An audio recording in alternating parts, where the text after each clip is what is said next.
So, ito po kami sa Canmore. Trinay po namin yung Marupok Kitchen. Ito si Ate... Ano yung name? Jean.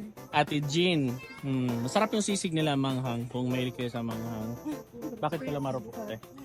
Di ba tayo mga Pilipino, mahilig tayong kumain. So, marupok, parang madali tayong matis sa pagkain. Yun talaga Okay. siya. Tapos ngayon, since pork yung namin sinanasan, Just wait. kaya ginawa naming marupork.